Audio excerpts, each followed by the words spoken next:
So today's session is focused on camouflaged in the education system. And this report was produced by Forces Children Scotland for the Children and Young People's Commissioner in Scotland. And it shares the experiences of children and young people from armed forces families in their own words. And it explores things like mobility and how moving schools and wider service life can impact on education, and how many young people describe feeling camouflaged within the system. And through their experiences, they highlight that their needs aren't always recognised and that what they're going through can sometimes be overlooked, even when the impact on them is significant. And the report also sets out what support needs to be in place to make sure their rights to education are fully realised and how we can better listen and respond to their voices.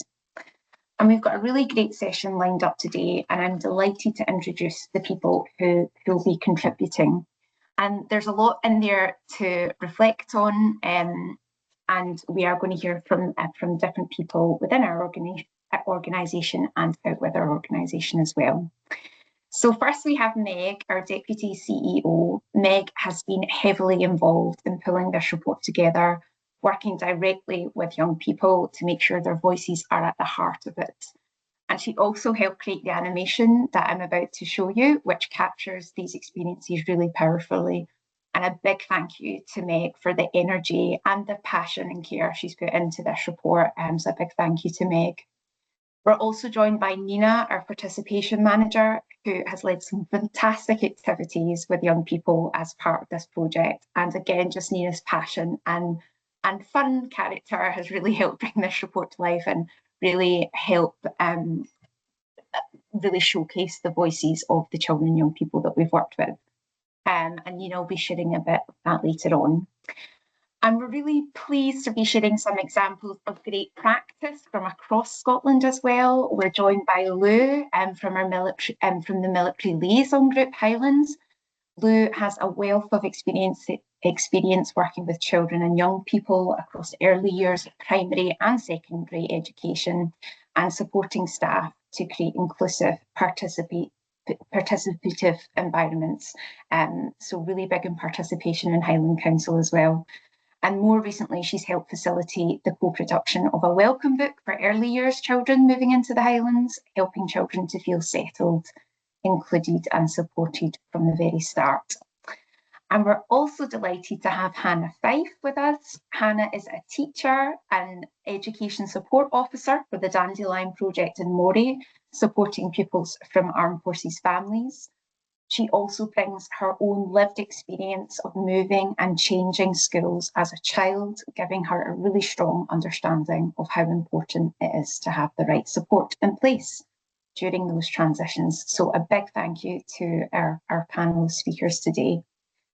So to get us started, we're going to watch a short animation. This is about 3 minutes long and was created as part of the report. It shares the voices and experiences of young people in a really engaging way and helps bring to life what it means for them to feel camouflaged in the education system. So I'm just going to share that just now with you.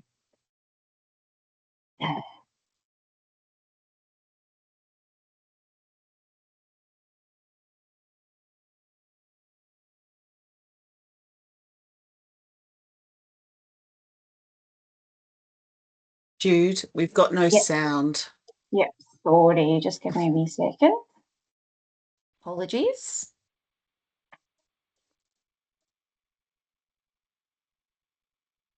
My mum is in the RAF and I've been to 5 different schools. Sometimes I joke that I could write a guidebook on how to be the new kid. I know to stand at the edge of the playground and work out who looks kind.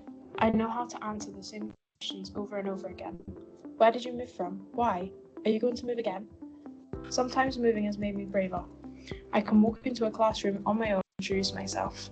But it also gets really tiring to have to start again. Schools often make a big effort when you arrive, but it doesn't always last. The moves, deployments and goodbyes don't just happen once, they build up over time. I need support that continues, not just something that fades away after a few weeks. And I need help with leaving too, not just arriving. Every school feels different. In one school, a teacher sat down with me and checked what I'd already learned in maths and what I found tricky.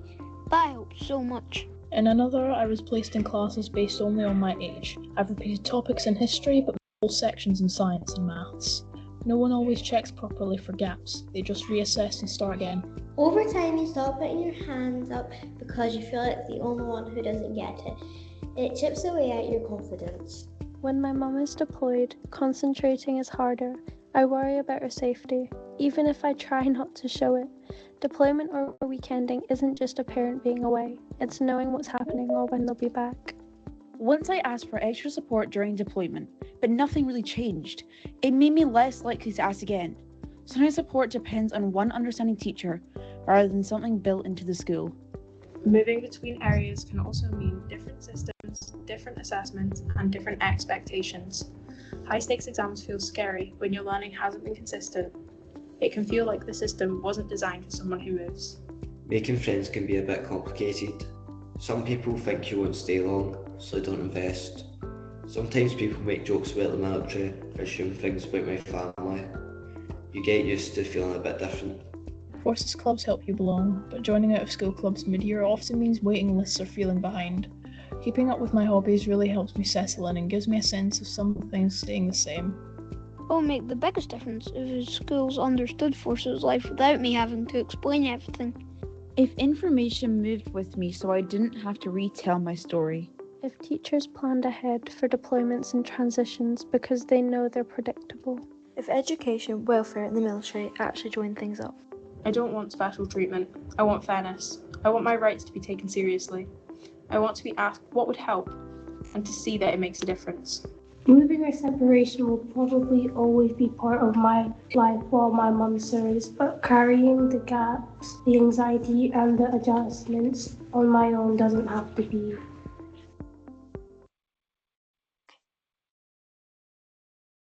Thank you. Okay, just give me a second.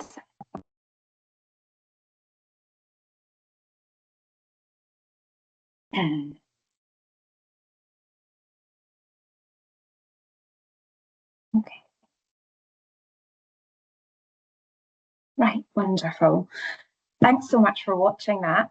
I think it really brings to life the experiences being shared and gives a powerful insight into what it can feel like for children and young people who are, in their own words, camouflaged within the education system. There's a lot in there to reflect on, particularly around visibility, understanding, and the importance of really listening to children and young people's voices. I'm now going to hand over to Meg to take us a bit deeper into the report itself. And Meg, I suppose drawing on everything that's come through from children and young people, could you talk us through some of the key messages from the report and what stood out most to you from the experiences and perspectives that were shared?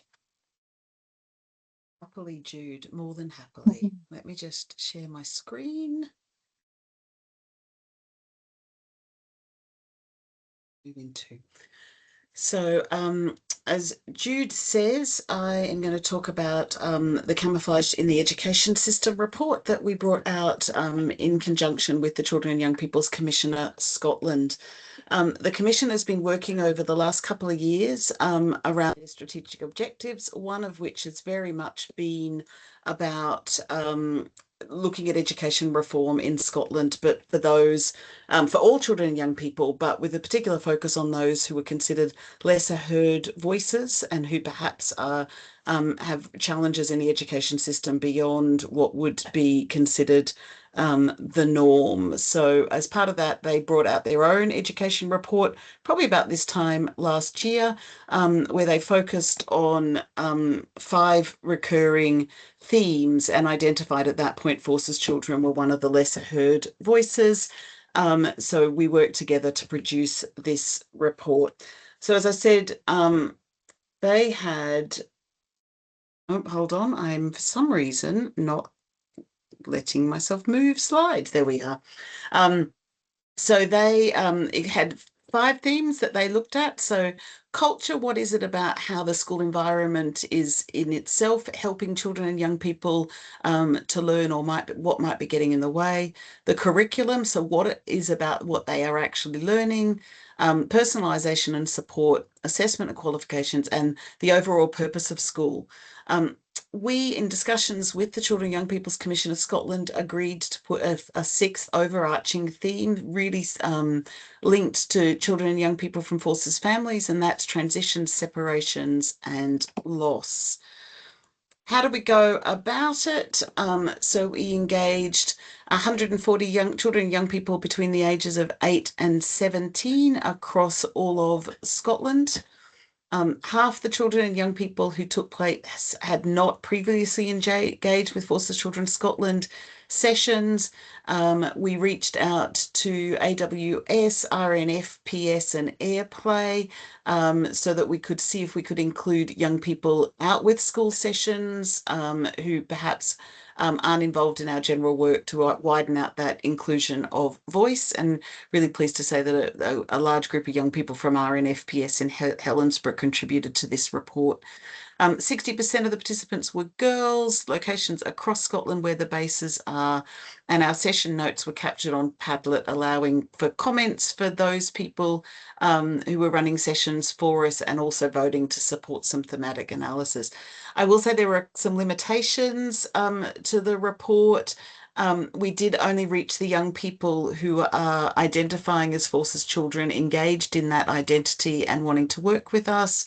We really only engage young people in and near the bases. So recognising that larger numbers of Forces children, particularly naval families, are tending now to go married unaccompanied and be dispersed, a recognition that we weren't able to capture their experiences in the full. We had a couple of young people from dispersed situations contribute to the report, but obviously they're not indicative of a population, and more needs to be understood in relation to that, and more needs to be understood in relation to Forces children who are in private school environments, independent schools. We again didn't have an opportunity to reach them, and would suggest that doing the same exercises in those environments would be really interesting further investigation that should be undertaken. So what did we find? Lots of this won't come as a surprise to many of you.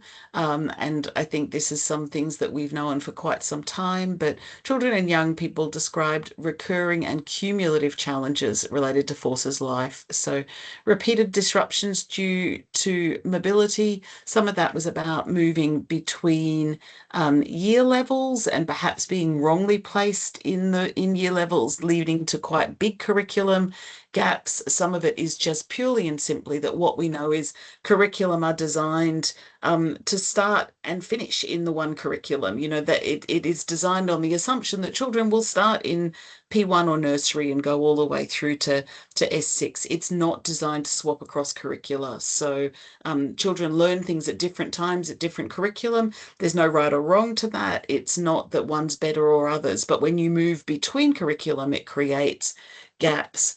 Children and young people talked a lot about the anxiety and concentration challenges that they experienced due to deployment and separation from their serving parent, and actually also that separation that comes when you lose friends or move away or lose things that are important to you outside of that school environment. We heard a lot about inconsistent additional support for learning approaches, some schools being really excellent at taking assessments that were already in place for children and young people and adapting them into that school environment.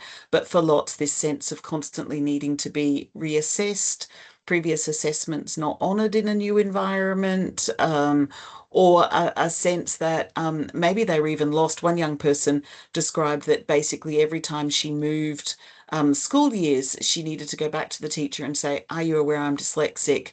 And then they would say, "We don't have any record of the dyslexia assessment on your file because it didn't happen in the Scottish system." And her mum had to go back again and send that through to the school. So this constant frustration of this sort of fighting for that additional support, either from the parents or the children themselves.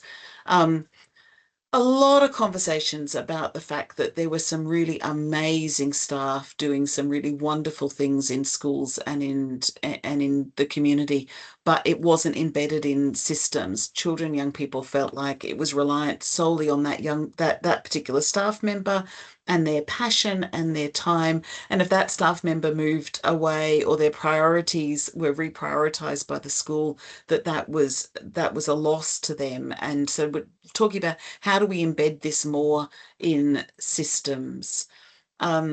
A lot of conversations. Sadly, this one probably broke my heart more than lots of it, but very much feeling different, misunderstood or stereotyped. I think the change in UK society around how we value and support those who serve our countries and defend our borders has unfortunately changed a lot in modern times, and a sense of conflicts happening away from our borders and not necessarily understanding how that directly impacts the security of the UK has unfortunately led to that being pushed onto children and young people. And there were many opportunities, many occasions when they talked about how they felt bullied or stereotyped to their detriment.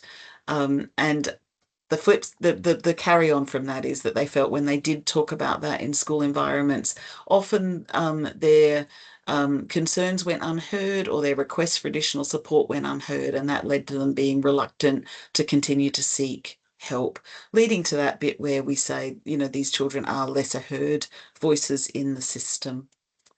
There were some really systemic issues that were reported. Again, these won't come as a surprise to anyone. Poor transfer of information between schools and local authority. That bit we've already talked about, reassessment rather than continuity of support. A really systemic issue around the assessment processes. And this isn't unique to Scotland. Of course, it occurs in all of the home nations, but these high stake assessments. I've got 2 children home today from study leave. Apologies if they appear, but they're just in the middle of their high stake assessments. So I understand the stress it causes for the majority of children at that stage in their learning. But for mobile learners, they can be really disadvantaged. So again, that curricula builds on building blocks. If you're going to sit your modern studies exam higher, but actually you haven't had the equivalent learning around those particular issues, whether it's suffragettes or whatever in other schools, then you really are disadvantaged in high stake assessments. The other thing that makes it really disadvantaged for forces children is that sense of, actually, if my parents deployed at a point that I'm doing an exam, is there any understanding or consideration for that? It doesn't really meet the criteria around special consideration because it's not considered a unique and one-off event, but yet we know that children can be really distracted at those times. So those high-stake assessments don't support forces children or mobile learners particularly well. There was a limited understanding of forces life in some schools, and in a slide in a bit, I'm not going to spoil my own slides, but I'll come to some things that surprised me about that. And there were really inconsistent models of mental health support, especially at times of deployment. And again, there was a surprise in that I'll come to. But what the children and young people also talked about was just a lack of joined up coordination between education, welfare and MOD systems. So, you know, was their school made aware by welfare that there was a deployment that was taking place that may affect some children in the school? That sometimes happened in some places, less so in others. And a sense of when new postings was happening, a lack of coordination around what that meant from them, and taking some cognizance of what was important to them. That was particularly important for children who perhaps were young carers or had some additional needs that needed to be considered, that they felt that the leadership and the coordination between the systems was lacking. What surprised me that I didn't spoil earlier, so what surprised me was that sometimes the schools with more forces children thought they really understood forces life, but yet the practice and the experience described by the children and young people suggested otherwise, leading to poorer support in the long run for those children. One of the things that came out really strongly with the young people that they felt really passionately about is that their emotional experience of weekending, so where their parent is working away for long periods of time. We need to acknowledge weekending is often a misnomer in the current situation with cost of living crisis, or the sheer distance between where the home base and the posting may be, but that emotional experience of that was the same as that experienced by the cycle of deployment, but happening more frequently and happening at speed, but yet that was less understood and often not supported. There was a sense of, my parents not deployed, so I don't need support, and feeling the school didn't understand the impact that weekending had on learners. And I think that's a really important thing for us to consider as we move forward, as more and more forces families, particularly those in the Navy, are choosing to stay put and give their children some educational stability. But if we don't meet those other needs that arise because of weekending, that perhaps that will be undermined in the long run. Another thing that I found really surprising was that children going to school near the RAF base up in Lossiemouth talked about having a constant reminder of forces life, that as the aircraft went overhead, particularly if it was a scramble, a rapid response, that they were acutely aware of that. But because the whole community, the whole school community heard those planes, that was part of normal school life. It was very normalized by school staff. There wasn't a recognition that if you're in the middle of an exam and that if that plane goes over, that isn't seen or noted in the exam. And actually a really strong example we had of that was one of the young people who since left Lossie High School talked about when they were sitting their exams, there was a group of young people who consistently pulled the fire alarm during exams, and each time that happened, it was noted on the exam paper that there had been a disruption to the exam because of that. But yet when a scramble happens, that's not noted on the exam paper, and those children say even if they know it's not their parent who's on that scramble, it still reminds them of that impact of forces life. That really surprised me, and I think we need to understand more about that. The last thing that really surprised me was that forces children are affected by, lots of debate in Scotland at the moment about behaviour in schools. Forces children describing being really affected by that, but for very different reasons. They talked about that culture, the military culture that sort of tablecloths into their own lives, that inherited culture that comes in around discipline, around good behaviour. So they found poor behaviour in schools frustrating, and more frustratingly, a sense that it wasn't being dealt with in a fair and consistent manner by school staff. So I thought that was a really interesting one that did surprise me. I found some really lovely examples of good practice, schools managing transitions well, and I'm not going to steal the thunder of Lou and Hannah in this, so I've deliberately not included them, so don't think I've missed you out, guys. I've just deliberately not included it, didn't want to steal your thunder. Colinton Primary School making an active decision and ensuring that it was resourced appropriately to contact all receiving schools before the young person arrived, and also contacting receiving schools as the young person was moving, but also contacting sending schools before the young person arrives and making sure they're not aware of anyone. And Kinloss Primary having worked really closely with Never Such Innocence and the Sound Lab and the Dandelion Project, really supported by Moray Council, to produce a lovely See You Soon song that is played whenever a young person moves on from the school, and there's recognition in that. Morriswood Primary School and West Lothian Council have just got some funding to support learning gaps, and have employed a learning assistant specifically to work with forces children to make sure those learning gaps are met, which is really exciting. Angus Council has a really lovely model that I think we should be exploring more to understand. Their service support team, armed forces support team, are not based in the school, but apply a peripatetic approach. So they identify children and young people both close to the base at Arbroath, the Marine base at Arbroath, but also all of those dispersed families, and work with them wherever they are, even if there are only one or two forces children in that school. Firhill High and Ema Flett in Argyll and Butte need to be commended around how they create such a visible and valued forces culture in the school. Firhill High have a really really transparent page around Forces Children on their website, so children moving into the school before they even arrive can see that they're valued. They have a lovely notice board which celebrates the Forces Children in the school, and they have adopted the Forces Children's Rights Charter to support the induction of Forces Children into the school as they move into S1. And Ema and Argyle and Butte run amazing Forces Fridays days across all the schools where there are Forces Children, inviting parents in and just shining a light on the amazing things that they bring to the school community, which was lovely. In terms of the findings around prioritising mental health, Morriswood Primary employ a play therapist specifically to work with Forces Children, young people, and see a spike in usage around deployments and returns, but is consistently used and report improvements for all young people using that service. And Colinton Primary have been using a pet therapy approach, bringing dogs into the school to give young people a time out. Forest Academy should be commended for responding to pressure points.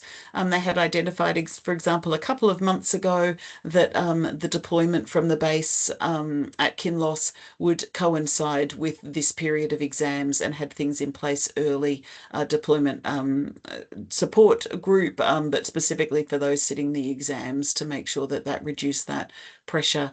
And finally, Colinton Primary worked with Jude, and Jude delivered 5 sessions over 5 months, all of our CPD accredited learning modules in relation to Forces Life to all of the school staff, improving the whole school approach to Forces Life. Colinton Primary will admit that they were one of those schools that, because they had lots of Forces children, they thought they understood, but at the start of the learning journey, they had most of the staff had said they had little or only a little or no knowledge of Forces Life, but by the end said they had lots or were experts at Forces Life, and it's contributed to a really significant change in the way the whole school is supported now. So just really quickly, before I've probably overstepped my time, sorry Jude if I have, what needs to change? The report calls for a move from fragmented reactive responses towards a coordinated rights-based system that follows the child. So a whole school approach, children being equipped so that if their information doesn't follow them, they know how to go into the next school and say, here's where I'm at, here's what I need, and we equip families likewise with that.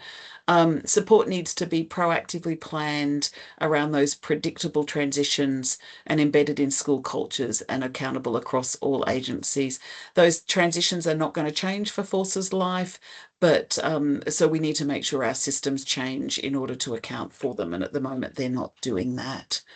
The recommendations were, I tried to keep them as few as possible and as simple as possible, because I think we're more likely to achieve them if we know what it is simply that we're trying to do, and there's not much, but these will be hard to achieve at the same time. So guarantee consistently available proactive support at times of loss, separation and transition.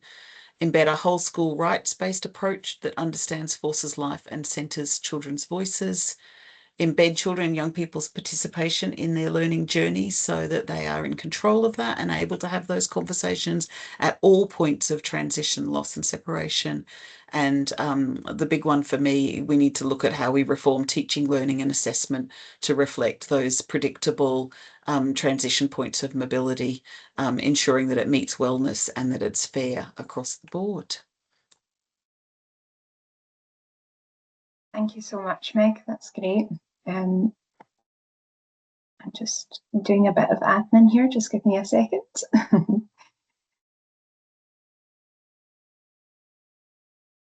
Apologies, Jude. Once I started, I had no clue as to whether I met the time or not, so apologies if I've run over. Not at all. Thank you so much for sharing that. But you know, there's just so much to take away from the report, and it really just highlights just how important it is that we're listening to and acting on the experiences being shared by children and young people.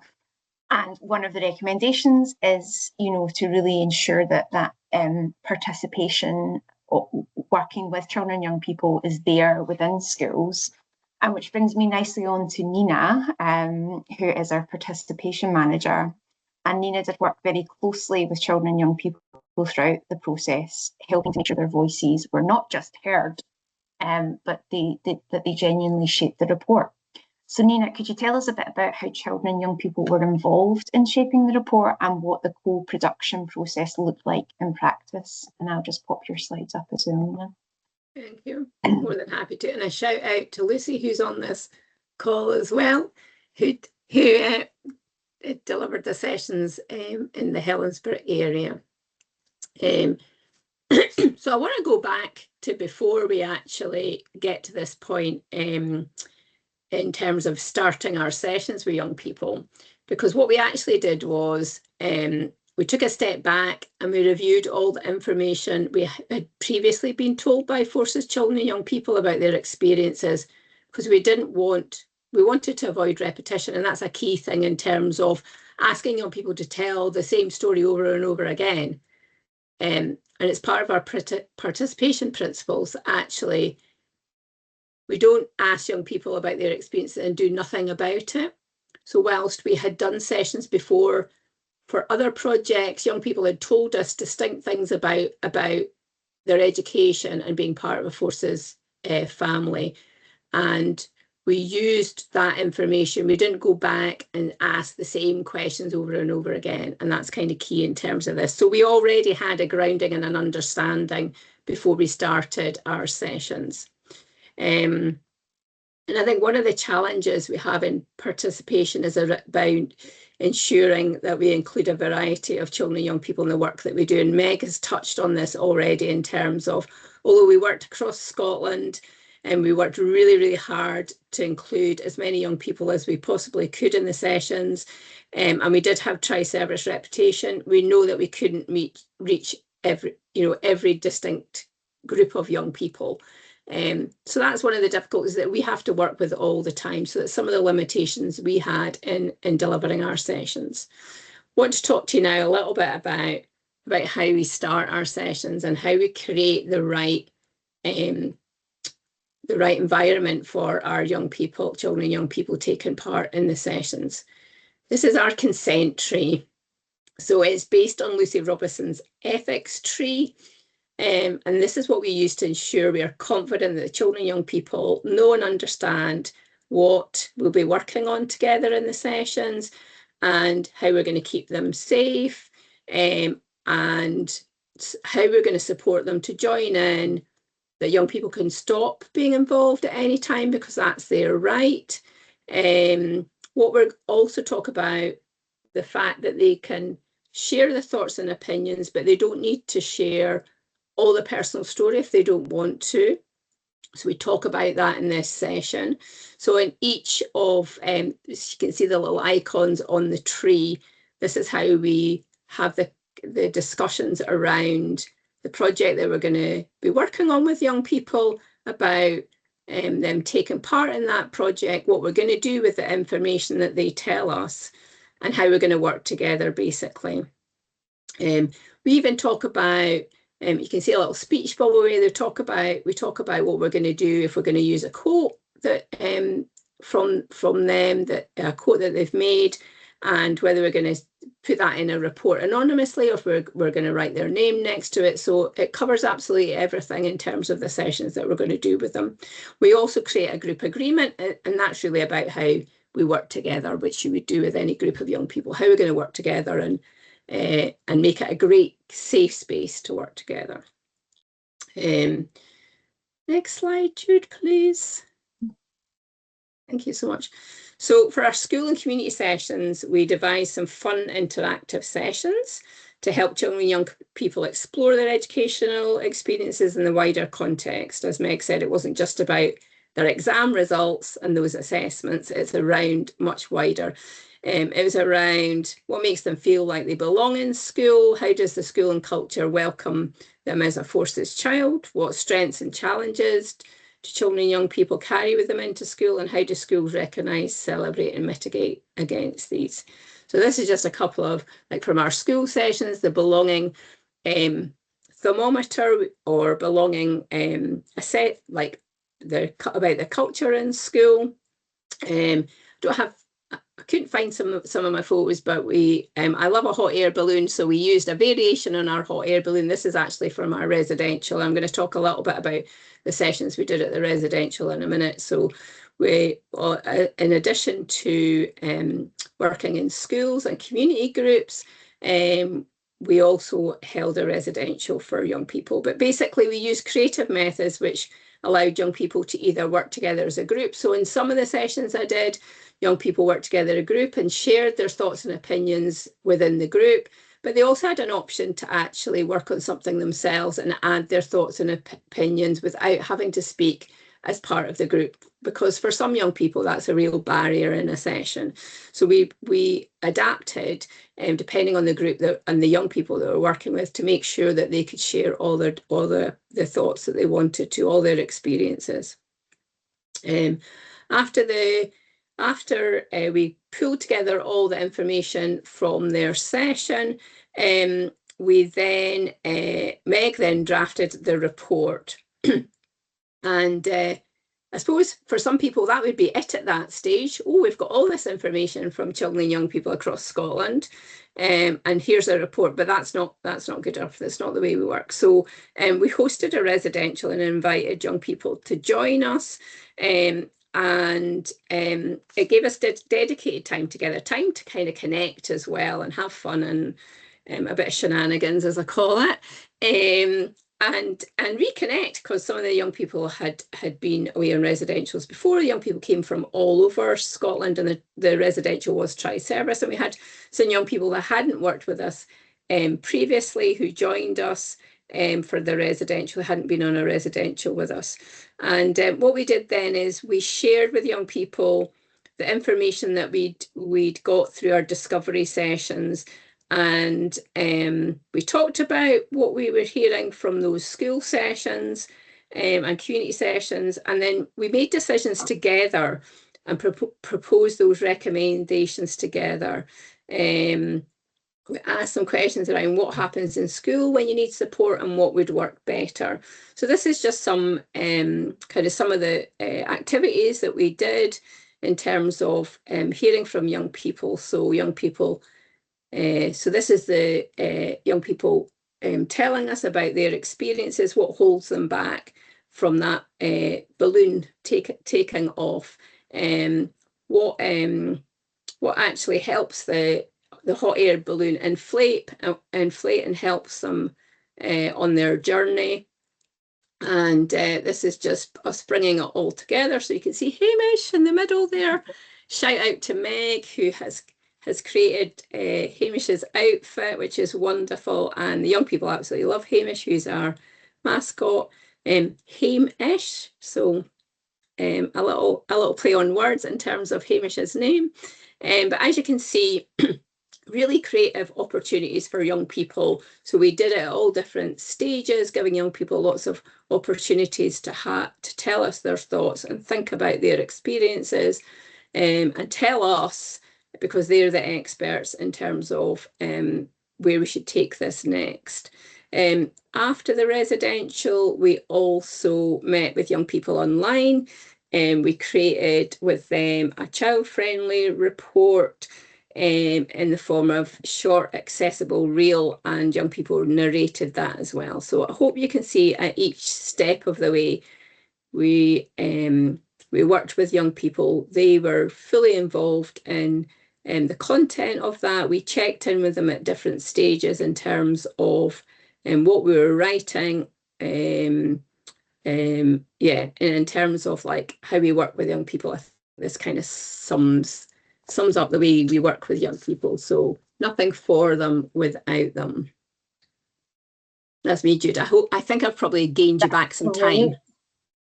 No, that's amazing. But it was just so lovely to see the photographs of the young people as well. And you know, it really just brings to life how meaningful participation has shaped the work of the report. So, and a big thank you to you, Nina, and the participation team. And I know Lucy's there somewhere in the call, so a big thank you to Lucy as well. Okay, so I'm now really pleased. I'm just going to stop spot. I'm changing spotlights. Just give me a second. When I do this, I lose everybody on the screen, so just give me a second. Okay, here we go. Right, I'm now really pleased to bring in Lou Kinnear from the Military Liaison Group Education in Highland Council. And Lou works closely with children and young people across all stages of education. And she supports schools and staff to create environments where children feel listened to, included and supported. And Lou, I know you've prepared a short presentation to showcase some of the great work that's been happening up in the Highlands and to touch on some of the areas we're really keen to hear more about. And as you share, it would be great if you could reflect on a little bit about what's worked well in practice, particularly around bringing different systems together. So I know Meg touched upon that at the start of the session. So different systems like education, welfare services and wider supports, as we know that coordination can sometimes be a challenge.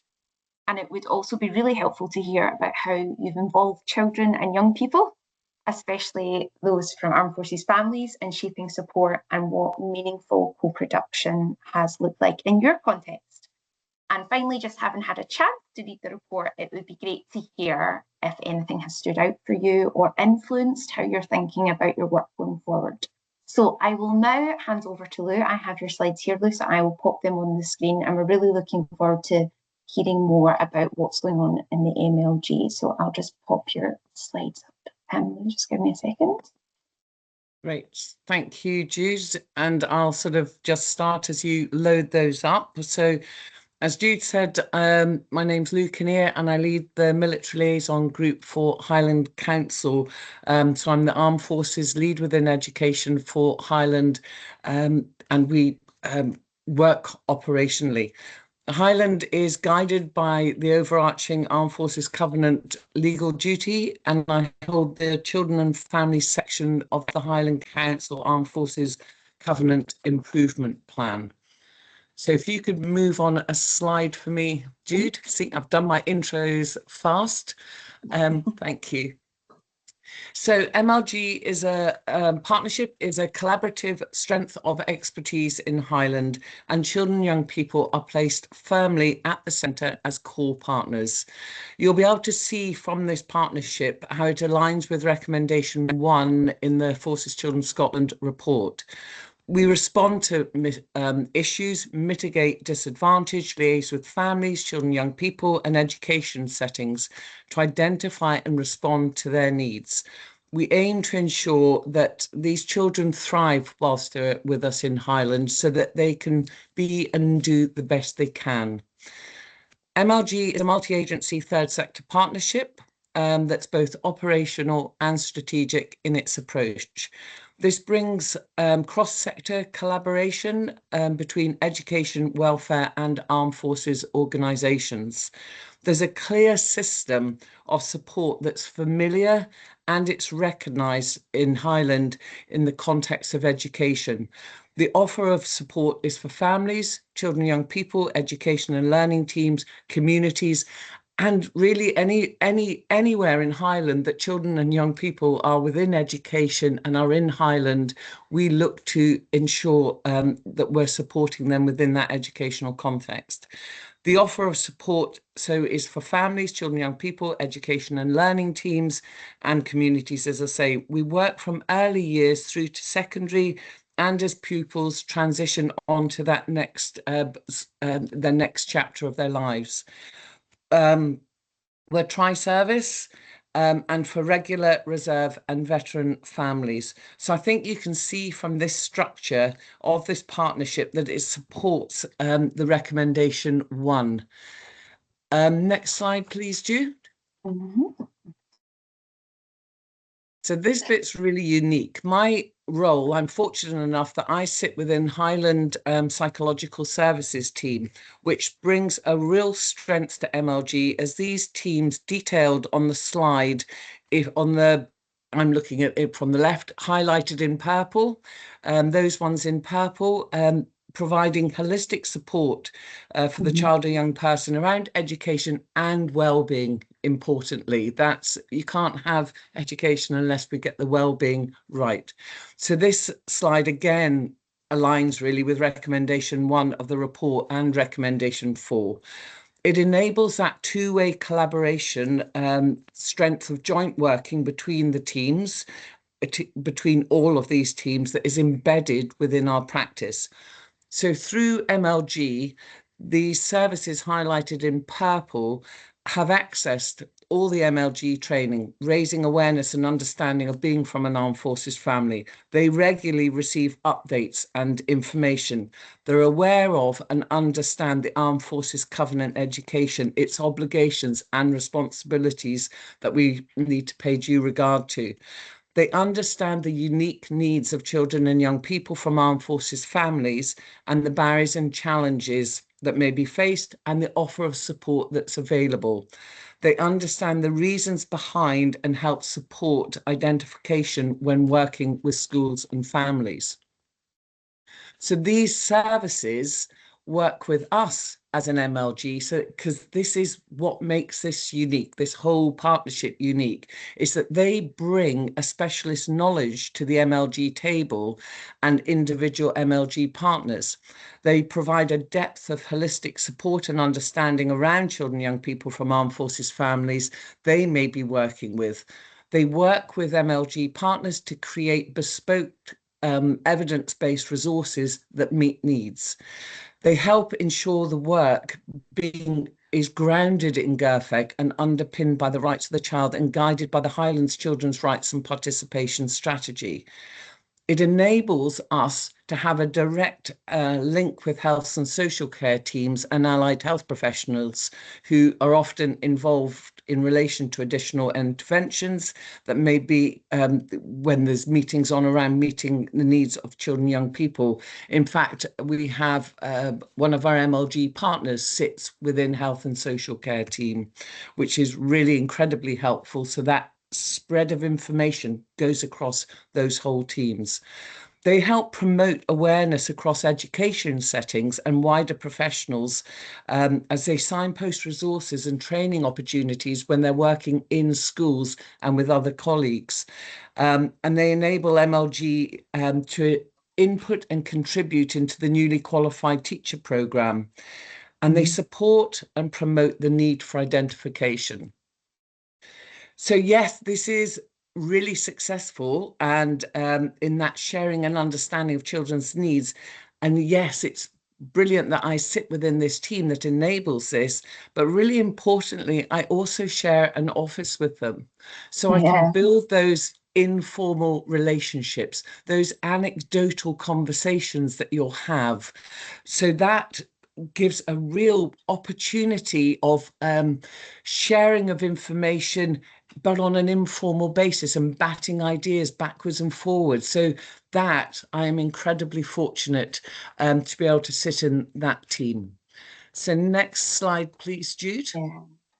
And that is, I think that's a great point to highlight, Lou. Just having completed a module on interagency working, that is crucial, and research has shown that if you are actually sitting in a multi-collaborative team, it's the nuance, the incidental conversation which really influences the support for the child.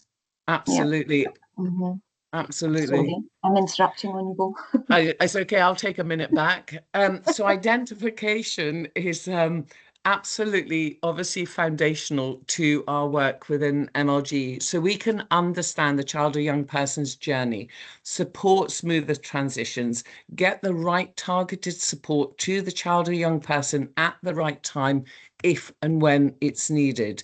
And obviously we are considering those with additional support needs, or if they're a young carer.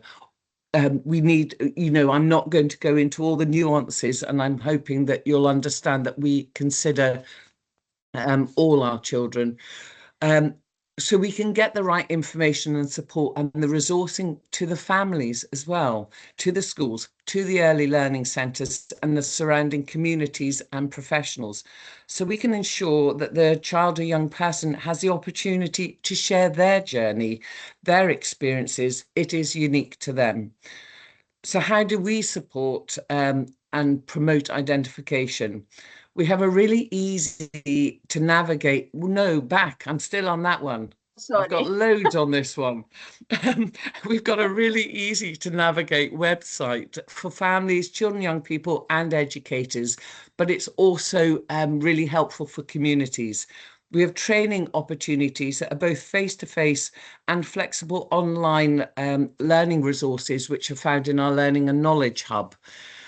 We ensure newly qualified teachers, education and learning teams and wider holistic teams receive training and have an awareness of the offer of support and the resourcing and information available to them. Our enrolment form asks the key question: are you from an armed forces family? Which service? And if you're a regular, reserve or veteran, because that matters. That matters where they fit within this. And also the form links to a one-page document. Why do we want to know? We need to explain why we're asking these questions. So that links them automatically to that document. We've got key information and links in the Three Scots Arrivals Pack that encourages early engagement, identification and smooth transitions, as well as welcome resources for the children and young people, because they're part of this journey too. We have a bespoke online training resource for school admin or those frontline school staff to create awareness and understanding, because they're the first people sometimes. So they have an understanding and the importance of encouraging identification with clear steps for robust data input into CMAS. Because we've also developed and delivered a bespoke package to the UHI network campus, which some of our young people move on to after finishing secondary, which also sits on our website. We have bespoke guidelines and checklists for families, transition in partnership. But really importantly for children and young people, we have a document, My Journey, My Voice, giving them ownership over their transition, over their journey when they're moving. And this again is supporting recommendation 3 in the report. We actively analyse the data that we gather from identification from CMAS. And importantly, we also do the lifestyle survey, which goes out to some age groups of pupils. We look to understand that story behind the data and address and act on needs. The data also provides us with an understanding of the spread of our families across Highland and the schools attended, which means we can help then connect MLG partners to those schools and to those early learning centres. So MLG is about collaborative partnership working that ensures a system of support that works, is reliable and is responsive. Next slide, please, Jude. So MLG, as mentioned, is underpinned by the rights of the child, and we're guided by Highland's Rights and Participation Strategy. We listen and we work with children and young people to co-create resources and information that will create a positive impact based on their needs and their lived experiences.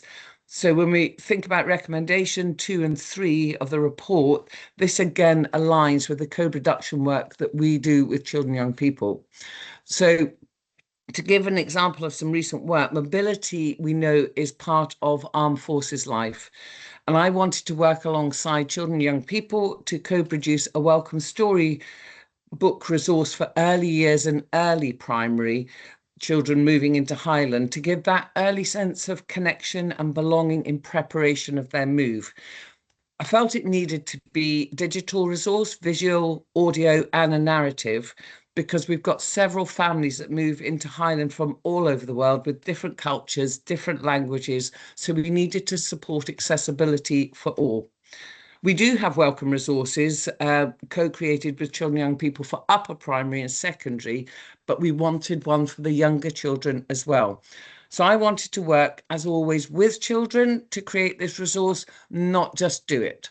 So I worked alongside some younger and older primary children who are at different developmental stages to chat through and discuss the idea of this welcome book. Some of my general ideas and see what they thought, because that was the important bit. So we had real and meaningful conversations with the pupils and with loads of questions from them. What did I want to do? Why was it important? Who says we need this? What difference will it make? Who will read it? How will they get the book?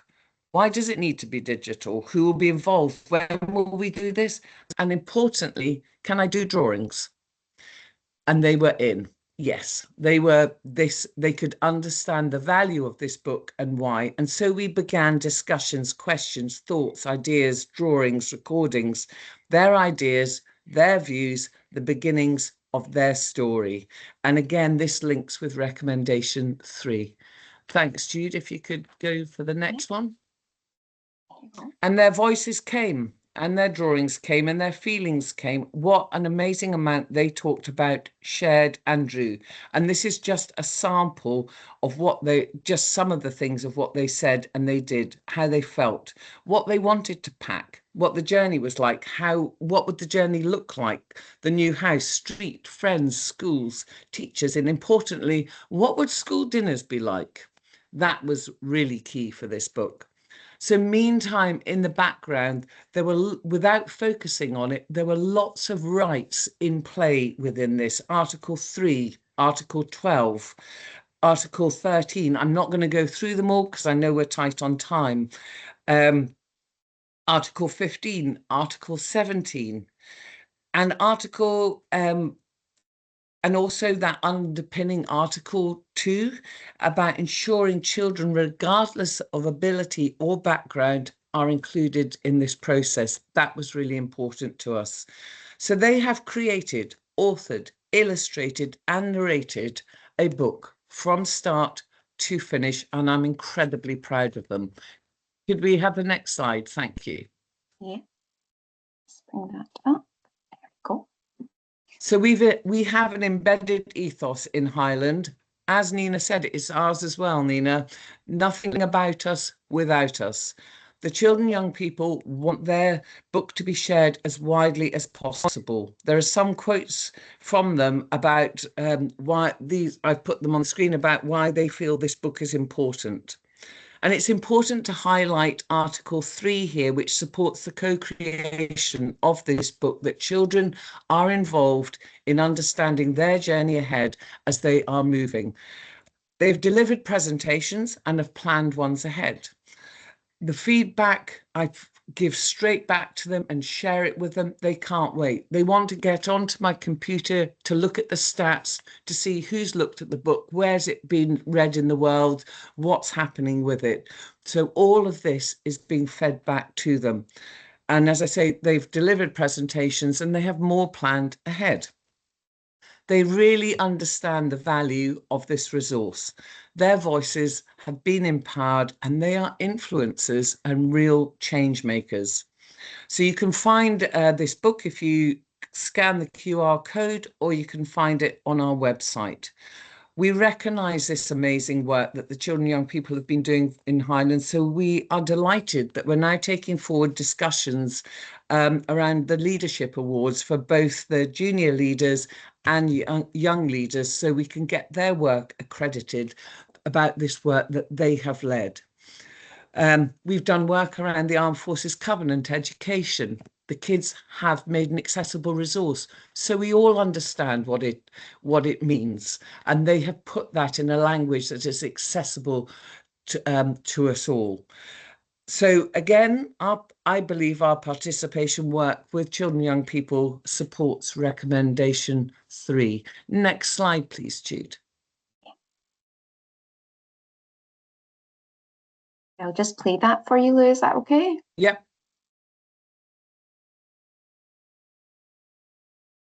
It's just a short video which gives a quick visual dip into some parts of our websites and just an example of some resources. Can you see that? No, sorry. I can see it. Oh, yeah, that's good.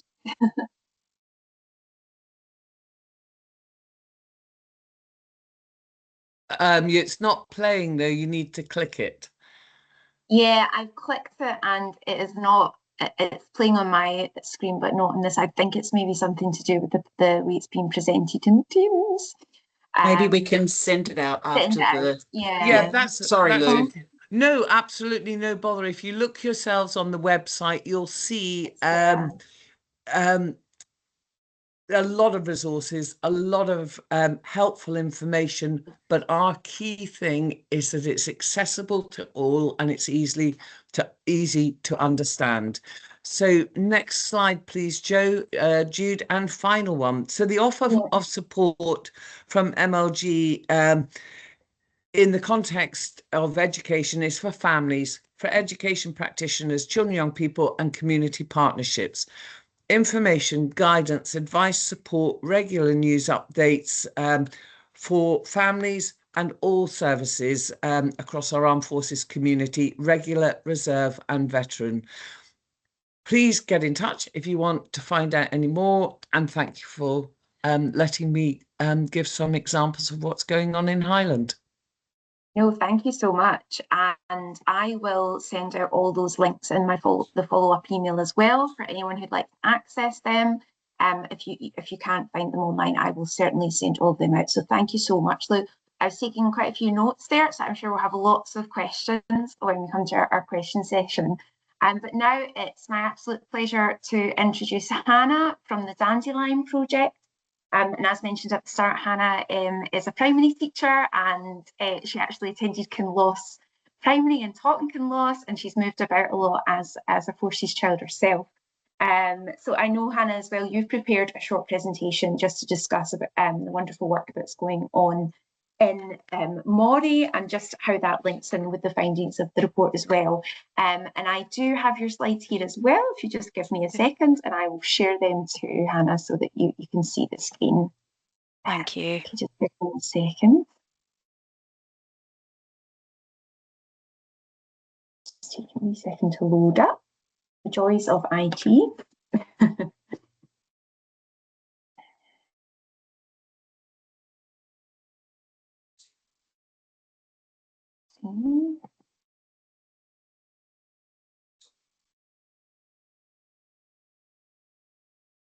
Oh, it's taking. Oh, there we go. Right, could be us. Oh no, it's disappeared. Apologies. I will try it one more time. There we go. Oh, it's asking me to convert my PowerPoint.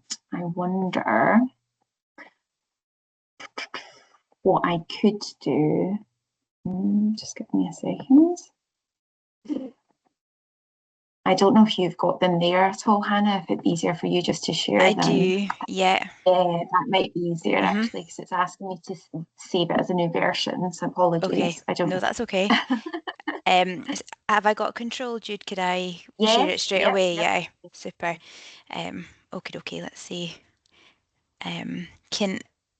I think once this shares, I'll be able to see my own slides, but I won't be able to see you. Can you see my presentation on screen just now? Okay, super. Thank you so much. Thank you so much, Jude, for your introduction and for this opportunity for me to speak today about the Dandelion project here in Moray. So as Jude said, in prep for this afternoon, I've created a little presentation which provides details about the Dandelion project, how it supports schools here in Moray, and what the next steps are for the project. I've kept in mind key themes of the education report that we're discussing here today, and I have made some links within the project and how we link to these themes. So I feel very fortunate to be part of this webinar with you all today, as many aspects of the education report resonate deeply with my own personal experiences. As a military child of a parent who dedicated 38 long years to the RAF, I attended numerous schools across various countries offering different curricula and cultural experiences, and being part of an inclusive school community that welcomed me from my very first day profoundly actually influenced my professional journey too.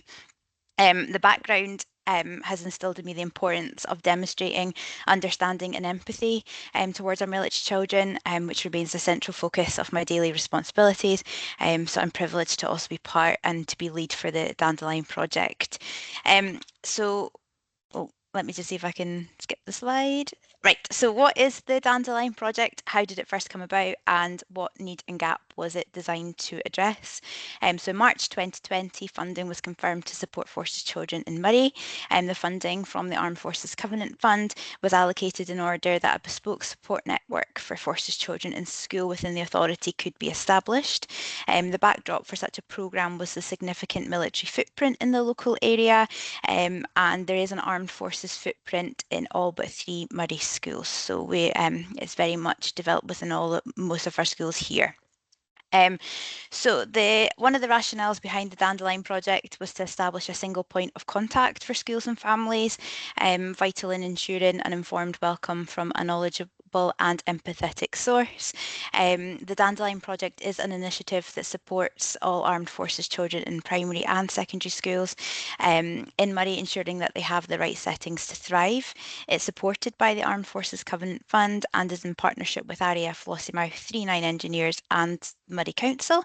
There are a number of aims that the Dandelion project works towards to ensure that Armed Forces children and young people thrive in their school setting, including raising the awareness and understanding about the Armed Forces children in education, which is obviously a theme that links closely to the education report. And the aims of the Dandelion project can be seen here. I apologise for the small writing, but hopefully you're able to see that list. So officially launched in October 2024, the project supports primary and secondary pupils from tri-service, regular, reservist and veteran families.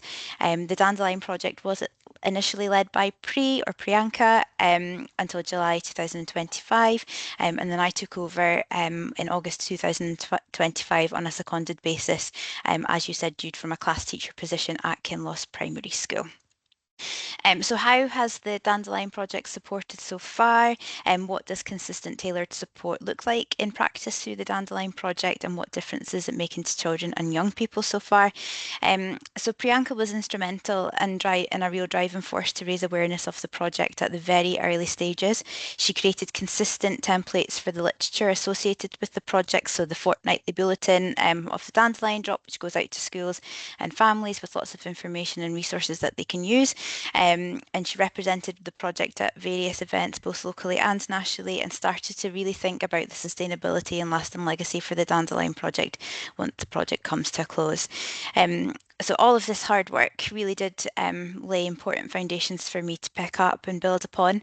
One key aspect I wanted to continue was to promote the Dandelion project on the ground and support both primary and secondary schools in any absence of a military pupil support assistant or support worker, and ensure tailored support where appropriate and necessary. This was to ensure groups of children were receiving support out with the classroom during difficult and overwhelming times, including times of deployment, separation and weekending, and very on theme given obviously the ongoing situation right now in the Middle East, and with recommendation 1 of this education report, the guarantee consistently available proactive support at times of loss, separation and transition. So the next few slides that you're about to see have lots of pictures of school-based support, as well as both of pictures of both Priyanka and I attending local and national events from when the Dandelion project began. So from when supporting schools, I've used resources from external sources such as resources from yourselves. I also incorporate game-based sessions into these times, as well as some team building activities. And some schools I would visit consistently on a weekly basis, some would be fortnightly and some would just be on an ad hoc. So from the pictures you can see there, we did some sort of remembrance stuff back last year, and we've used sort of social stories to promote some discussion. I went to Kinloss and attended the session of the See You Soon song at the Music Shed, which was really, really lovely. And just touching upon what you said earlier, I was back out at Kinloss on Friday as part of their month of the military child celebrations, and they actually managed to get the whole school to sign to See You Soon, and it was really, really emotional, and it was really, really wonderful to see. So that was some activities from last year. Again, being part of a remembrance, a celebration event organised by Forest Academy to get all of our local Forest ASG schools to attend, and just to allow for that kind of community come together and to talk about things in an organic way. So yeah, we can see here Lossy Fest pre-attended last year. That's on my agenda for this year. Skip Alliance, obviously Lou, I was with you there. And a Shrove Tuesday event just recently, which was always lovely. A free pancake at the end was always a delightful bonus. I've been to a health and wellbeing fair at Kinloss. I know that Kinloss also were doing a deployment lunch club on a Friday where I supported with that, where their Armed Forces People Support Worker would send an invite out to children at the start of the week whose parent were currently deployed. They'd come together to sit and have lunch with us on a Friday afternoon before going back to class, which was really, really lovely. And there we can see there's a few pictures of me sort of delivering training, and that is another objective of the Dandelion Project, is to assist schools through professional training, resources and guidance. So earlier this year, January time, I delivered training with Susan Reid from Army Welfare Service. She also participated in the session with me, and she emphasised the significance of the Armed Forces Covenant in relation to education and the UNCRC. She identified relevant agencies available to support Armed Forces families with a serving member in the Army. So during this training, the PRTs, you can see there, they're sitting there with mind maps. They developed a strategy map, aimed at assisting Armed Forces children within the respective educational settings. I believe that the training equipped the PRTs with valuable tools to effectively support their Armed Forces pupils in the classroom, and information about the Dandelion Project and my contact details and things will be available in our new induction days for our PRTs, our newly qualified teachers, for this academic session in August time, so that they've got that from the get-go. In March this year, I organised a Brew and Blether event, which was for our Armed Forces Pupil Support Workers to come together to discuss about various resources that they use in school and what works well, what they might need to change. And then we also discussed about some activities that we could do for Month of the Military Child.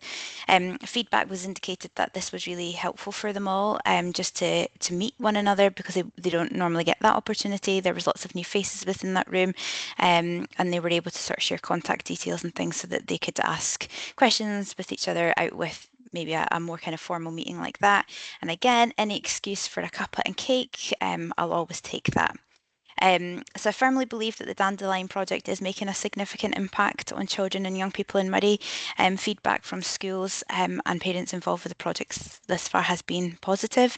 Events such as Read and Force and Never Such Innocence visits have provided Armed Forces pupils with valuable opportunities to come together and share their experiences related to military life.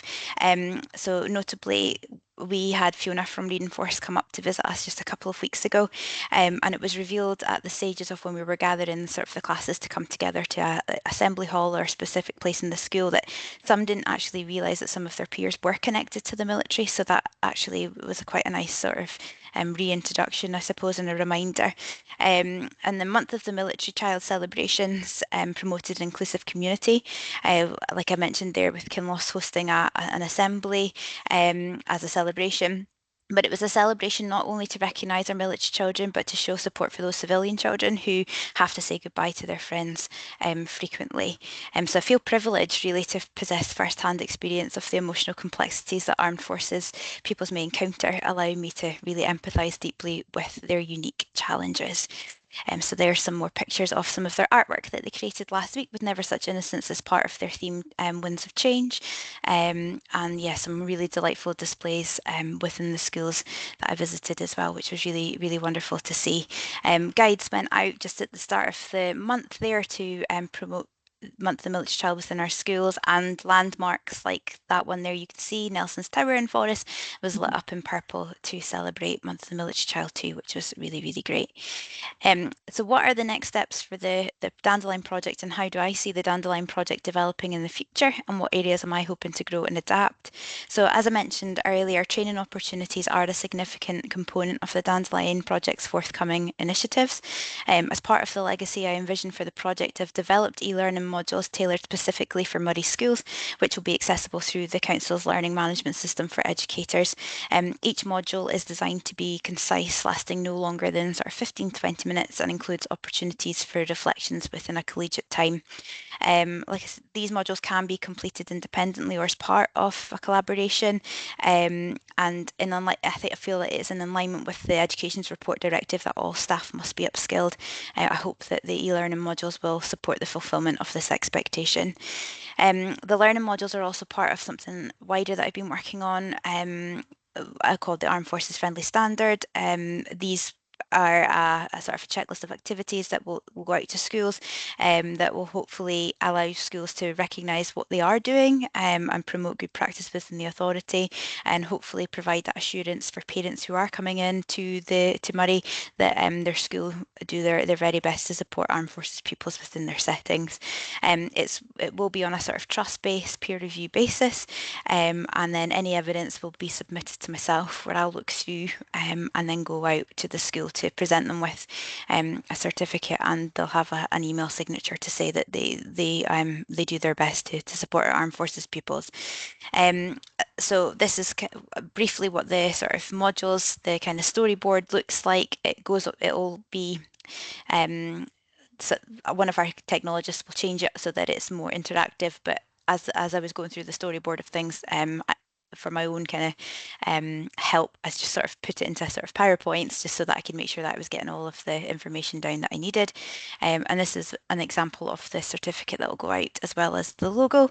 And one final sort of thing that I wanted to talk to you about, which has sort of grown arms and legs within the last wee while, which is really, really positive, is a bit of a welcome to Moray dandelion teddy trail for must-see places in Moray. We've had lots of people from our office take this teddy bear to every corner of Moray to get photos up in the Bin of Cullen, and we've had him at Roseisle, we've had him at Fintorn, we've had him everywhere, which has really been really, really positive. But the whole purpose of this is to almost create a bit of a pick-up guide for new families that are coming in, for places to visit that they may not necessarily have been to before, especially if they're new to the area, but also to act as a reminder for people who do live in the area and maybe are looking for something different. So this will be a sort of physical and digital magazine, and I hope that the publication will be put into our big libraries for people to pick up and take away. We are very lucky here in Moray that we've got lots of beautiful beaches, lots of beautiful forests, ideal for walking dogs. So we really wanted to promote what we have here on our doorstep. So finally, just before I finish off, and just final thoughts and reflection on the report. So my reading of the education report produced by Forces Children Scotland has allowed me to pause, reconsider and be reminded of the experiences of children and young people from armed forces families throughout the whole of Scotland, not just here in Moray. The report has enabled me to stop and consider my current approach, but also shaped changes to my thinking going forward. So as mentioned previously, the opportunity to lead the Dandelion project is on a secondment basis, and I'll likely be returning to Kinloss Primary School, back to my substantive post as class teacher upon the conclusion of this project. So the findings of the report, specifically missed or repeated learning, is a finding that I will be and continue to be particularly mindful of, especially when I have new pupils or people joining my class. Kinloss obviously sits right next to 39 Engineer Regiment at Kinloss Barracks, and the school sees a lot of movement because of its transient nature. And this is something that I've also highlighted in my training package, just so that teachers in different schools in Moray are also reminded too. The report states that what emerges most strongly for children and young people's voices is the importance of a consistent, thoughtful support that recognises transition as a process rather than a single moment.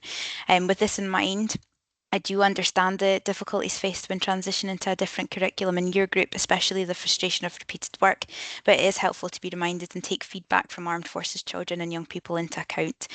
One of the quotes provided in the report that sticks with me is, "Moves during term time mean catching up, not enough help and just being expected to know." A final point I'd like to emphasise is my gratitude for the exceptional work being conducted by Forces Children Scotland and you, Lou, in Highlands to support our armed forces children and young people. My own educational and professional journey was greatly influenced by the understanding and empathetic teachers and adults I had who provided invaluable support. I had no idea from my earliest days as a child sitting on my dad's knee in that picture in Cyprus that I would be the lead of the Dandelion project to support children like me, but I'm thankful for the opportunity to be on the panel to discuss the education report this afternoon. Thank you for your time.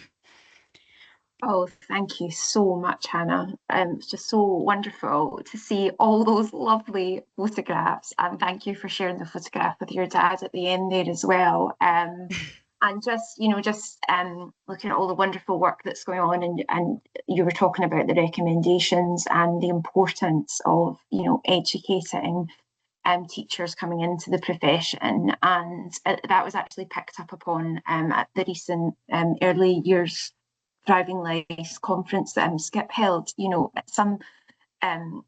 I was talking to a professor at the local university, and she attended the conference but hadn't actually even considered Armed Forces children, and it hadn't been discussed, and she was conducting teacher training. And I think that is really crucial, especially thinking about our unaccompanied families, where there are not there's not a big population of Forces children. The children that are in other pockets across whatever authority it is, I really kind of want to transport my children up to Kinloth and up to the Highlands to benefit from some of this amazing work that is going on. And I just think that's so crucial to emphasise that teacher training is so important, so that all our educators are aware of, you know, the strengths and the challenges that our wonderful the wonderful young people experience every day. So that was absolutely wonderful. Thank you so much. I wonder if you could stop sharing in your yeah, team, of course. Sorry. So I'm just going to bring the panel all back together, and it's time for some questions. So if you do have a question for anyone on our panel, please just raise your hand and ask away. I could ask lots of questions, but I'm going to be quiet. I think that's everyone there. So if you do have any questions, I'll just check the chat function as well. Please ask away. I suppose just building upon that with regards to unaccompanied families, how do you connect, Lou and Hannah, with unaccompanied families? Is that just through your teacher training, your website, your promotion of newsletters? I don't know, how would you go about doing that, Lou and MLG?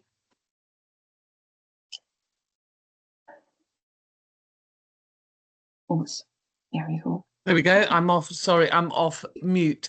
I think just through how our partnership works and the connections that we have, because they are across our armed forces community, it's across our organisations, it's across our schools and with our children. So that will naturally, we're not necessarily having to reach out any more than we already are with inquiries and connections that happen.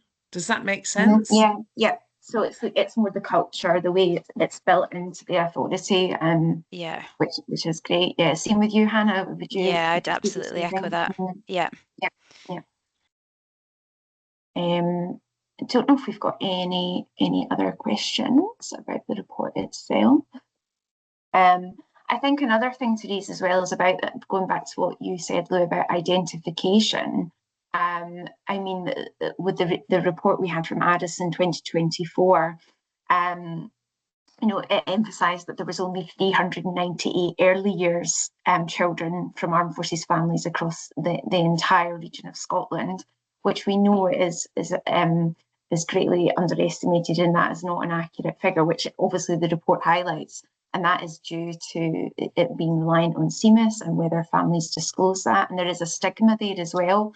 So I think training is the key. Going back to that again, just letting everyone know about the strengths and challenges that the young people face is really key to enable that sort of support. I think in relation to that, we MLG is from early years through to secondary and moving on. And we purposely do that, although early years nursery isn't, and I think this is maybe one of the issues, is it's not the Armed Forces Covenant, it's from primary. And I do think that potentially is a stumbling block and a barrier, because the covenant is only from that. We're fortunate in Highland, and I don't know about other local authorities, we have early year partner centres. So when we can't provide a big enough provision with our nurseries that are within schools, we also have a partner service agreement with CALA, who provide early years partner centres. They provide their data to us, which we include within our data. So we are picking up early years data.